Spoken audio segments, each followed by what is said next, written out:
Hai, teman-teman. Kalau dengar kata Banyuwangi, apa sih yang terlintas di pikiran kalian? Mungkin tentang pantai yang indah atau festival gandrung? Tapi tahu nggak, Banyuwangi ternyata punya sejarah panjang yang menarik banget, mulai dari kerajaan Belambangan sampai masa penjajahan Belanda. Sebelum kita mulai bahas lebih dalam, jangan lupa untuk follow, subscribe, like, komen, dan share video ini ke teman-teman kalian. Biar makin banyak yang tahu sejarah keren ini. Asal-usul nama Banyuwangi. Kita mulai dari asal-usul nama Banyuwangi, yuk.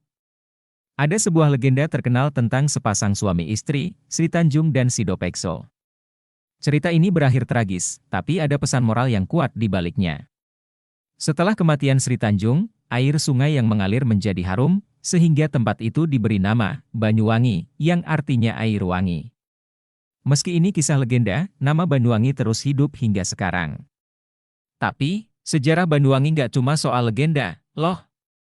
Ada kisah nyata tentang perjuangan panjang di wilayah ini yang bikin kita makin kagum. Era kejayaan Kerajaan Belambangan pada abad ke-13 hingga ke-18, Banyuwangi adalah pusat dari Kerajaan Belambangan yang dikenal sebagai kerajaan Hindu terakhir di Jawa. Kerajaan ini punya peran penting karena menjadi benteng terakhir sebelum pengaruh Islam menyebar luas di Pulau Jawa. Kerajaan Belambangan terkenal dengan perlawanan sengitnya terhadap Majapahit dan kemudian Mataram Islam. Kerajaan ini sering disebut sebagai simbol ketahanan dan semangat juang. Uniknya, Kerajaan Belambangan gak cuma terkenal karena perangnya, tapi juga karena budaya dan tradisinya.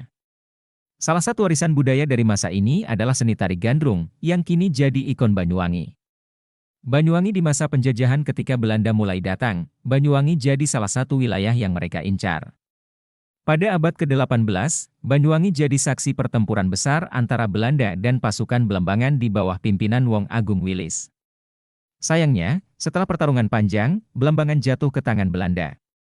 Tapi Belanda nggak berhenti sampai di situ.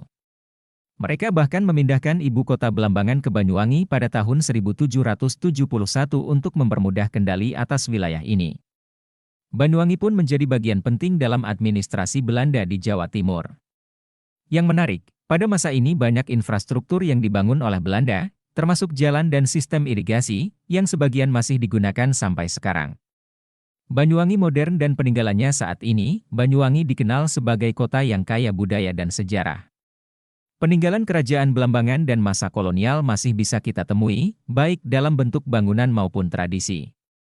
Misalnya, Taman Sri Tanjung yang jadi ikon kota ini, serta tradisi seperti tari gandrung yang nggak pernah pudar pesonanya.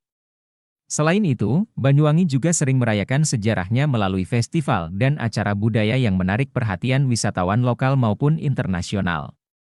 Kota ini adalah bukti hidup bahwa sejarah dan modernitas bisa berjalan beriringan. Jadi, gimana menurut kalian cerita sejarah Banyuwangi ini? Dari legenda air wangi hingga perlawanan sengit Belambangan, semuanya bikin kita makin kagum sama Banyuwangi. Kalau kalian suka dengan video seperti ini, jangan lupa untuk like, follow, subscribe, dan share ke semua orang ya. Supaya makin banyak yang tahu sejarah Nusantara. Sampai jumpa di video selanjutnya.